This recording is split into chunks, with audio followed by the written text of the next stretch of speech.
Welcome children. आज हम discuss करेंगे स्फेरिकल मिरर के बारे में कि स्फेरिकल मिरर क्या है और different terms which are related to the spherical mirror वो क्या है, कैसे डिफाइन होते हैं, आज हम उसकी बात करेंगे। तो सबसे पहले अगर हम इस हमारे स्फेरिकल मिरर टर्म को ही देखें तो मेनली दो टर्म से बना हुआ है, एक मिरर और एक स्फेरिकल। तो सबसे पहले हम ये देखेंगे कि मिरर क्या होता है। तो कोई भी ऑप्टिकल इंस्ट्रूमेंट जो किसी ऑब्जेक्ट की इमेज बना सकता है वो मिरर है। बहुत सिंपल है, बहुत क्लियर है। कोई भी ऑप्टिकल इंस्ट्रूमेंट जो किसी भी ऑब्जेक्ट की इमेज बना सकता है, any optical instrument which can form image of an object is known as mirror. अब आपके मिरर एक प्लेन मिरर भी होता है और स्फेरिकल मिरर्स भी होते हैं। हम स्फेरिकल मिरर पर बात करेंगे कि स्फेरिकल मिरर क्या है।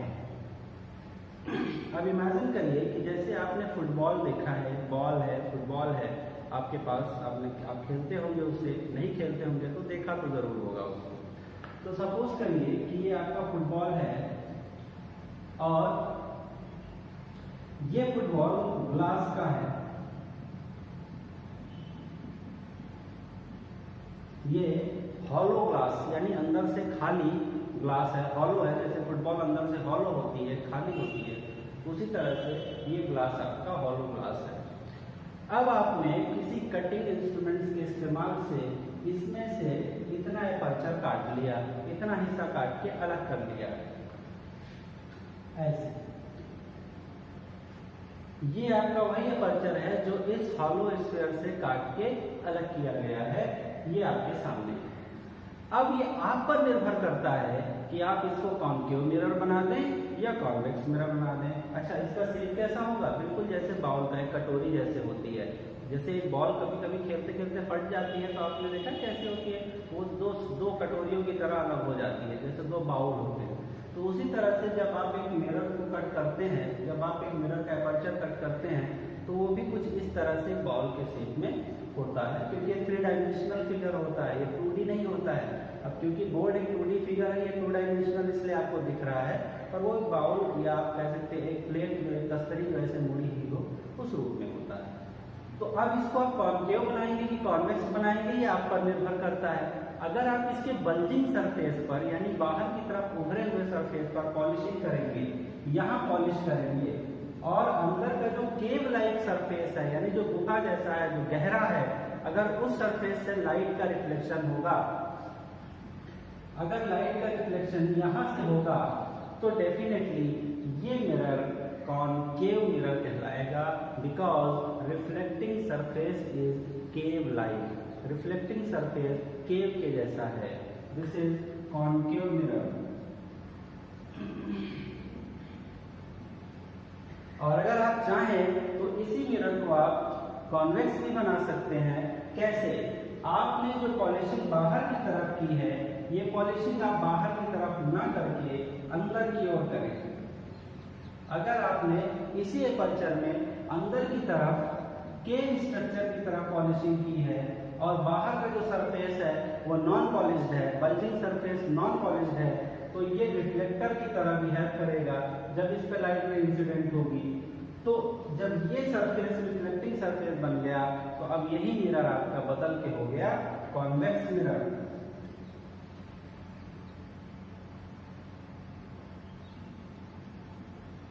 Convex mirror.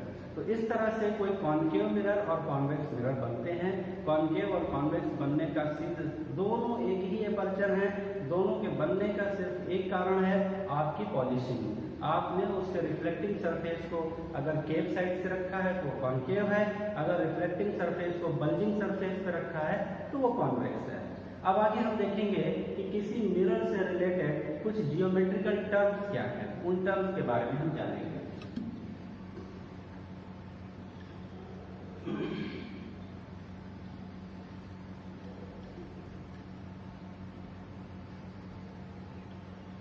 अब देखिए आपके सामने एक स्फीयर है, ये एक हॉलो स्फीयर है।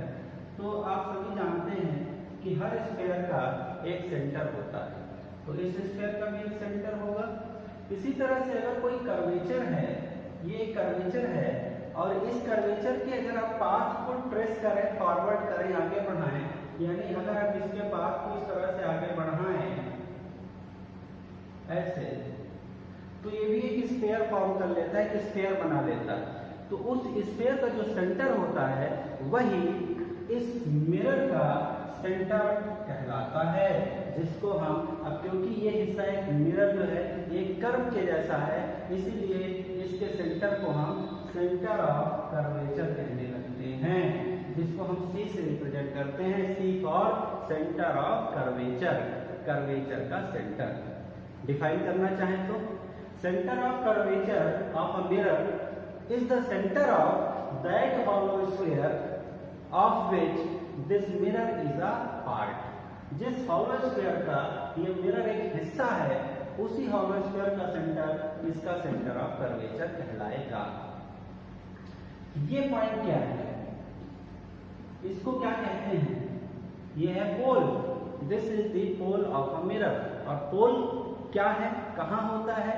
किसी भी मिरर का सबसे मीन पोजीशन, सबसे मिडिल पॉइंट, यानी जो मिरर है उसके सबसे बीच का हिस्सा जो होता है, जो ये हिस्सा जो है, जो इसके बिल्कुल मिड में है, ये इसका पोल कहलाता है। तो सेंटर ऑफ कर्वेचर और पोल को जोड़ने वाली जो इमेजिनरी लाइन है, ये लाइन जो सेंटर ऑफ कर्वेचर और पोल को जोड़ती हुई जाती है, ये इमेजिनरी लाइन प्रिंसिपल कहलाती है, प्रिंसिपल एक्सिस। ये सेंटर ऑफ कर्वेचर, ये हो गया सेंटर ऑफ कर्वेचर, ये हो गया प्रिंसिपल एक्सिस, ये हो गया पोल। उसी तरह से जैसे एक स्फीयर में रेडियस होता है, यानी स्फीयर के सरफेस से सेंटर तक की दूरी को रेडियस कहते हैं, उसी तरह से एक मिरर में सेंटर ऑफ कर्वेचर से पोल तक की दूरी को रेडियस ऑफ कर्वेचर कहते हैं। क्योंकि बात कर्व की हो रही है, तो ये कहलाता है रेडियस ऑफ कर्वेचर। सारे पॉइंट्स को नोट करते जाइए। उसके बाद अगर सेंटर ऑफ कर्वेचर और पोल के मिड में कोई पॉइंट हमने, उसके बीच में मिडिल पॉइंट में जो यहाँ बीच में होता है, तो इस पॉइंट को हम फोकस कहते हैं, इसको हम फोकस कहते हैं। ये पॉइंट वो पॉइंट है जहाँ से पैरेलल लाइट रे रिफ्लेक्शन के बाद गुजरती हैं, उस पर हम अभी बात करेंगे आगे। तो ये वो पॉइंट है जो सेंटर ऑफ कर्वेचर और पोल के जस्ट मिडिल में होता है, और फोकस से लेकर पोल तक की जो दूरी होती है, इस दूरी को हम फोकल लेंथ कहते हैं, जिसको हम स्मॉल f से रिप्रेजेंट करते हैं। Radius of curvature, centre of curvature से पोल की दूरी है, जिसको स्मॉल r से रिप्रेजेंट करते हैं। उसी तरह से फोकस से पोल तक की दूरी को फोकल लेंथ कहते हैं, जिसको स्मॉल f से रिप्रेजेंट करते हैं। अब आप समझ पा रहे होंगे कि इन दोनों के बीच एक जियोमेट्रिकल, एक मैथमेटिकल रिलेशन स्टेबलाइज हो रहा है। वो रिलेशन क्या है? Focal length is always half of the radius of curvature. Focal length जो होता है वो रेडियस ऑफ कर्वेचर का हाफ होता है, उसका आधा होता है। ये एक बहुत इंपॉर्टेंट कैलकुलेशन के पॉइंट ऑफ व्यू से एक एक्सप्रेशन निकलकर सामने आ रहा है। तो इस तरह से आपने देखा कि कैसे हम किसी स्फीयर से, किसी हॉलो स्फीयर से स्फेरिकल मिरर बना सकते हैं। क्यों उसको स्फेरिकल मिरर कहते हैं, ये भी आपने समझा, क्योंकि वो एक स्फेरिकल एपर्चर की तरह होता है। एक स्फीयर का एपर्चर होता है जो एक स्फीयर फॉर्म करता है, अगर उसके पाथ को हम ट्रेस करें तो आगे।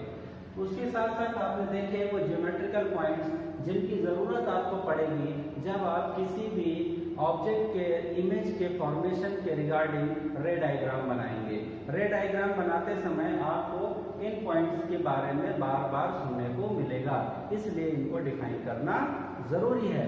अब हम देखेंगे कि जब हम रे डायग्राम फॉर्म करते हैं तो हमको लाइट के किसी पर्टिकुलर पॉइंट से गुजरने पर उसके स्पेसिफिक बिहेवियर के बारे में पता हो, यानी हमको ये पता हो कि लाइट रे इन डिफरेंट पॉइंट से जब पास होती है तो कैसा बिहेव करती है।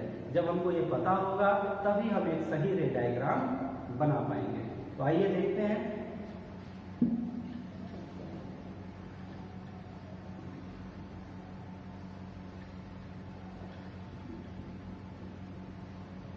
ये आपके सामने एक स्फेरिकल मिरर बनाने जा रहे हैं। फिर से इसको गौर करिए और देखिए कि उसमें जो लाइट रेज हैं वो लाइट रेज किस तरह से बिहेव करती है। ये एक स्फेरिकल मिरर है, ठीक है, जो पॉलिश्ड है बाहर से। ये कॉन्केव मिरर है, ये आपकी प्रिंसिपल एक्सिस है। जाहिर सी बात है इसका कहीं पे सेंटर ऑफ कर्वेचर होगा, है, जाहिर सी बात है।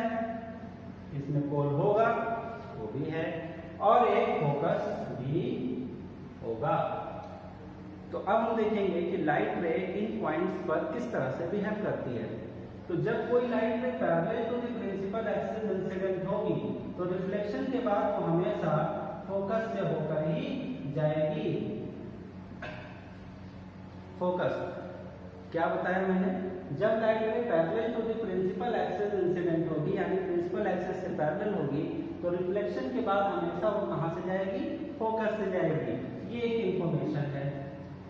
सेकंड, अगर कोई लाइट रे सेंटर ऑफ कर्वेचर से इंसिडेंट हो रही है यानी सेंटर ऑफ कर्वेचर से होकर आकर मिरर पर फॉल हो रही है तो रिफ्लेक्शन के बाद भी वो सेंटर ऑफ कर्वेचर से ही जाएगी।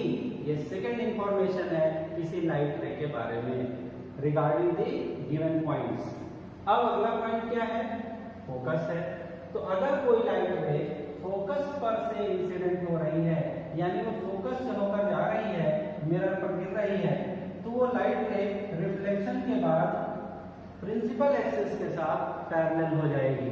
आई रिपीट, अगर कोई लाइट रे फोकस से होकर जा रही है और मिरर पर इंसिडेंट हो रही है तो रिफ्लेक्शन के बाद वो प्रिंसिपल के साथ पैरेलल एक्सिस पर प्रिंसिपल के साथ पैरेलल मूव करेगी, उसके साथ पैरेलल हो जाएगी।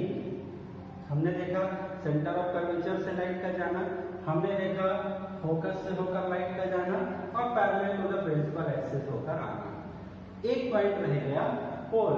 तो यहाँ पर लाइट का बिहेवियर कैसे होगा, अगर कोई पॉइंट कोई भी लाइट रे पोल पर इंसिडेंट होती है तो वो रिफ्लेक्ट होगी इस तरह से कि वो पोल पर प्रिंसिपल एक्सिस के साथ इक्वल एंगल फॉर्म करे दोनों तरफ से, यानी ये एंगल आई है और ये एंगल आर है तो i must be equal to r. ये हो गया चौथा। ठीक है, मैं फिर से रिपीट करता हूं, अगर कोई light parallel to the principal axis है तो रिफ्लेक्शन के बाद फोकस से जाएगी। अगर कोई लाइट रे सेंटर ऑफ कर्वेचर से आ रही है तो वो रिफ्लेक्शन के बाद सेंटर ऑफ कर्वेचर से जाएगी।